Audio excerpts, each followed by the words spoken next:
So hey everyone, welcome back to my channel. और पहले तो मैनी कंग्रेचुलेशंस जिनको पीडीएफ में अपना रोल नंबर दिख गया ऑलरेडी, और जो बहुत अच्छा रैंक किए हैं उनको मेरी तरफ से बहुत बहुत मुबारक। अब मेरे पास बहुत सारे ऐसे कमेंट्स आए थे कि मैम मेरा इतना रैंक है, मेरा इतना कैटेगरी है, ये है वो है, मैम कैसे, मतलब कोई चांस है कि नहीं।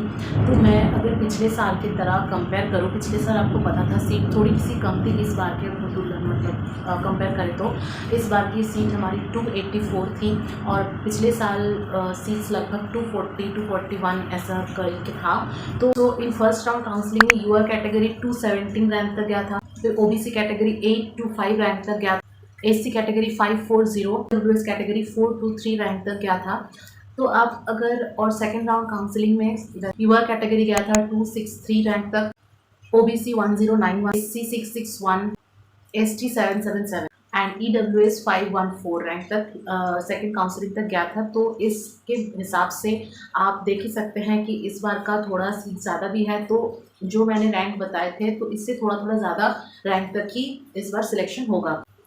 और मैं और एक बात बता देना चाहती हूँ, अराउंड 1000 रैंक तक ही आप एक्सपेक्ट कर सकते हैं कि आपका सिलेक्शन हो सकता है एटलीस्ट थर्ड राउंड काउंसलिंग तक। तो आप अगर युवा कैटेगरी भी है और कोई भी कैटेगरी है, आप please please please open round तक अपना जो संघर्ष है वो जारी रखना, क्योंकि किस्मत में जो लिखा हो वो तो मिलता ही है और हम अपनी किस्मत नहीं जानते क्या है। तो आप लास्ट तक, मेरी सलाह माने तो आप लास्ट तक ज़रूर कोशिश कीजिएगा ताकि आपका सिलेक्शन हो जाए। और आपका रैंक कितना भी पीछे क्यों ना हो, अगर लिस्ट में आपका नाम है, पीडीएफ में आपका रोल नंबर है, इसका मतलब आप उन सब भीड़ से बच्चे से आप कुछ हद तक सिलेक्टेड हुए हैं। लेकिन आपको काउंसलिंग लास्ट तक करनी है ताकि आप आपका सिलेक्शन सुनिश्चित कर पाए। ऐसा कभी कभी होता है, जैसे फर्स्ट राउंड होगा उसके बाद बहुत सारे बच्चे छोड़ देंगे या फिर कुछ एक कारण की वजह से वो नहीं अटेम्प्ट करेंगे, तो सेकेंड राउंड काउंसलिंग में वो सब सीट्स भी फिलअप हो जाते हैं। तो कुछ रैंक्स, लास्ट के भी रैंक्स ना, वो अंदर घुस पाते हैं। तो थर्ड राउंड काउंसलिंग आते आते बहुत सारे ऐसे एम्स में सीट्स खाली रह जाती है, तो आपके चांसेस रहते हैं कि आप सिलेक्ट हो पाए। अब हम बात करते हैं जो मोस्ट इंपॉर्टेंट पार्ट है अभी के लिए आपके पास, वो है चॉइस फिलिंग करना, कि मैम हम चॉइस फिलिंग कैसे करें। तो चॉइस फिलिंग करने के लिए फर्स्ट तो आपको आपके पोर्टल में, आपके डैशबोर्ड में आपको लॉगिन करना है। और मैं ये बता दूं, जिनका भी पीडीएफ में रोल नंबर है, ये एरिया बस उन लोगों के लिए ही ओपन होगा, वो लोगों ही बैठ पाएंगे काउंसलिंग पे, सबके डैशबोर्ड पे नहीं आएगा। तो जिसका पीडीएफ में नाम है वही इस सुविधा का उपलब्ध कर सकते हैं। तो पहला काम आपका यही होगा कि आप डैशबोर्ड पे लॉगिन करें। लॉगिन करने के बाद आपका एक चॉइस फिलिंग का एरिया आएगा, उधर जाके आपको दो सेक्शन देखने को मिलेंगे। एक होगा कि रेस्पेक्टेड एम्स कौन सा है, और उसके साथ आपको क्या क्या स्पेशलिटी है। स्पेशलिटी मैंने ऑलरेडी डिस्कस कर चुकी हूँ कि स्पेशलिटी मतलब आप कौन से सब्जेक्ट्स में एमएससी करने वाले हैं। तो आप यहाँ पे अपने माइंड में ये लगा देना कि आप कौन सा एम्स लेना चाहते हैं और आप कौन सा स्पेशलिटी चूज़ करना चाहते हैं। तो इस हिसाब से अगर करेंगे ना, तो ये आपके लिए बहुत इजी होगा। अदरवाइज इतने सारे ऑप्शंस हैं कि आप पूरा पजल्ड हो जाएंगे। सपोज आपको ओबीजी में एमएससी करनी है, वो कोई भी एम्स होगा तो आपको चलेगा। तो आप पहले एम्स घर के पास देख सकते हैं, या फिर जहाँ पे आपका कोई बॉन्ड वगैरह नहीं रहेगा, या फिर स्टडी के हिसाब से, या फिर कुछ भी कोई रीज़न हो आपके पास, तो उस हिसाब से आपने एम्स चॉइस किया कि मुझे एम्स दिल्ली में लेना है, फिर आपको ओबीजी लेना है। अगर आपका ओबीजी ही प्रायोरिटी है, फिर आप एम्स ऋषिकेश लेंगे, फिर आप ओबीजी प्रायोरिटी देंगे। फिर उसके बाद जब ओबीजी हर एम्स में कंप्लीट हो जाएगा, उसके बाद आपका सेकंड प्रायोरिटी में कौन सा स्पेशलिटी है, उस हिसाब से आप भरेंगे। इस हिसाब से आप भरना स्टार्ट कर देंगे।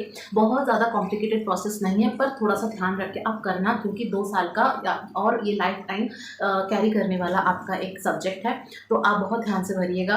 और अगर आप एम्स के हिसाब से भरना चाहते हैं कि आपको कोई भी स्पेशलिटी मिल जाए, आपको कोई फ़र्क नहीं पड़ता, बस आपको 1% एम्स चाहिए, तो आप एम्स भरिए और थोड़ा बहुत जो स्पेशलिटी में आपको शौक है वो वाला आप भर देंगे। फिर दूसरी बात, जैसे अब मैंने सपोज आपको एक एग्जांपल देती हूँ कि आप पहले एम्स ऋषिकेश को रखना चाहते हैं, उसके बाद उसमें आप एमएसएन लेना चाहते हैं।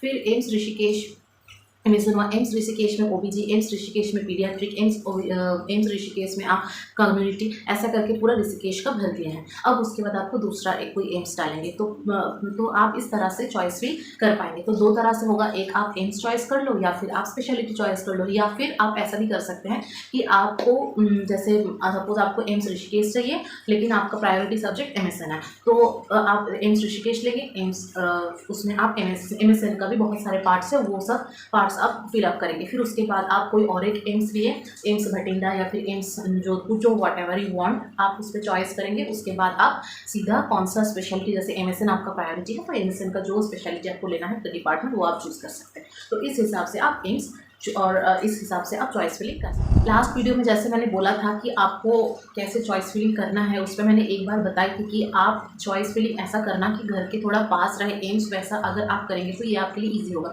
अभी आपको लग रहा होगा कि घर के बाहर जाऊँगी बहुत कुछ करूँगी या फिर जाऊँगा बहुत कुछ करूँगा, इरिटेट हो गए, पर एक टाइम ऐसा आएगा, मतलब एमएससी कोर्स थोड़ा सा हेक्टिक है, बहुत ज़्यादा घर को मिस करेंगे। तो आपका ऐसा होना चाहिए, जैसे छुट्टी तो बहुत कम मिलती है, जैसे 7 दिन का समर वैकेशन और 7 दिन का आपका विंटर वैकेशन मिलता है। इसके अलावा आपको कोई छुट्टी नहीं मिलता। जो भी बाकी सीएल मिलता है, मतलब टोटल आपका ईयर में 30 छुट्टियाँ हैं, मतलब सीएल मिला के उसमें से 7 और 7 मिला के 14 आपका हो गया summer vacation and winter vacation. बाकी आपका सीएल वाला है, तो आप अगर सीएल भी लेंगे तो आपको वो बाद में जाके कंपनसेट करना है, क्योंकि ये आपका 2 साल का कोर्स है। अगर आपने, और मैंने और एक बात ये भी बताया था कि जब आप फर्स्ट राउंड काउंसलिंग करेंगे, आपको पता चल गया कि आपका कॉलेज कब से स्टार्ट है, प्लीज़ मेरी एक रिक्वेस्ट है, जिस दिन से आपका कॉलेज स्टार्ट होगा आप जैसे तैसे आप उसी दिन क्लास को अटेंड करें और ज्वाइनिंग ले लें। क्योंकि अगर आप मानो कि आप 20 अगस्त को, या फिर आपका ज्वाइनिंग डेट 1 अगस्त है लेकिन आप ज्वाइन कर रहे हैं 20 अगस्त या फिर 21 अगस्त, कुछ भी एक डेट है, पर आप जब 2 साल बाद निकलेंगे तो आपका रिलीजिंग 21 अगस्त ही होगा। बाकी सारे बच्चे 1 अगस्त को निकल जाएंगे, लेकिन आपको कंपनसेशन करना है और 20 अगस्त को ही आपको रिलीज मिलेगा। और उसके साथ आप मान लो 2 साल में बहुत छुट्टी मार ली, बहुत सीएल वगैरह ले लिया, वो भी आपको कंपनसेट करके ही जाना है, तो आपका कोर्स और ज़्यादा डिले होता जाएगा। तो ये बात आप ध्यान में रख लीजिए। और एक बात जो मैंने कहा बॉन्ड के हिसाब से, जैसे अभी एम्स भोपाल में एक बॉन्ड है कि जैसे आप अगर कोर्स छोड़ते हो, मान लो आपका कोई एक जॉब लग गया सेंट्रल गवर्नमेंट में, या फिर कोई भी एक जॉब आपका लग गया और आपको एमएससी करने का मन नहीं है, आप कोर्स छोड़ना चाहते हैं, तो आपको 1 लाख का बॉन्ड दे के जाना पड़ेगा। आपको स्टाइपेंड मिलेगा 15,000। और अगर आपने सपोज आप 1 साल बाद जॉब छोड़ रहे हैं तो ऑब्वियसली वो 1 लाख से ज़्यादा होगा। तो आपने जितना स्टाइपेंड लिया है, अगर वो 1 लाख से ज़्यादा हो रहा है तो आपको वो वाला पैसा दे के जाना पड़ेगा। और अगर आपका स्टाइपेंड 1 लाख से कम हो रहा है तो आपको 1 लाख दे के जाना पड़ेगा। तो आपको ये बॉन्ड देख के भी आपको इधर आना है। एम्स भोपाल में है, एम्स जोधपुर में भी है शायद, तो आप थोड़ा वो देख के फिर आप चॉइस फिलिंग करिए कि आपको प्रोफेसर ही बनना है या फिर एमएससी पूरी कंप्लीट करनी है। अगर आपने पूरा माइंडसेट कर ही लिया है कि आपको एमएससी ही करनी है जैसे तैसे, तो फिर आपको, आपके लिए कोई दिक्कत की बात नहीं है। लेकिन अगर आपको ऐसा लग रहा है कि मैं जॉब करूँ कि एमएससी करूँ, कुछ भी अगर आपको लग रहा है कि मैं अभी एमएससी में ज्वाइन कर जाती हूँ, उसके बाद में जॉब में ज्वाइन करूँगी अगर मिल जाएगा तो उस हिसाब से आप इस बॉन्ड को भी देखिए, क्योंकि 1 लाख रुपये भी कम नहीं होता।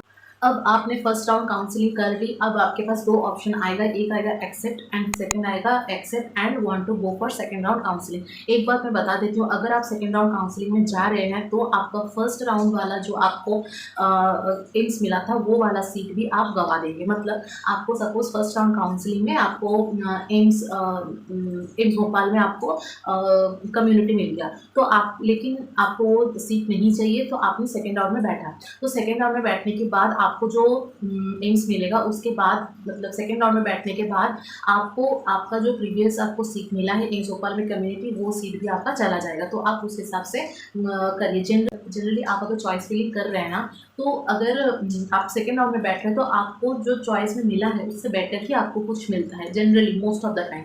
अब बाकी तो किस्मत की बात है, पर जनरली आप अगर सेकेंड राउंड काउंसलिंग में बैठ रहे हैं तो उसके आगे आपने जो जो ऑप्शंस रखा है जनरली उसी को ही मिलता है, तो आप सेकेंड राउंड काउंसलिंग में बैठ सकते हैं। लेकिन आपका फर्स्ट राउंड काउंसलिंग वाला सीट भी जाएगा। अगर सपोज बहुत जनों को सेकेंड राउंड काउंसलिंग में आके भी अपना सीट सेटिस्फाई नहीं होता है तो वो फिर ओपन राउंड में जाता है। Open round counselling almost August and या फिर सेप्टेम्बर हो जाता है होते होते, तो वो हिसाब भी आप देख लेंगे। ऑलमोस्ट क्लासेस तो 1-2 महीने हो जाएंगे तब तक, क्योंकि आपके क्लासेस आप रेस्पेक्टिव एम्स में जाके साइट में जाके देखना कि आपके क्लासेस कब कब स्टार्ट हो रहे हैं, उस हिसाब से आप अपने आप को प्रिपेयर कर लीजिए।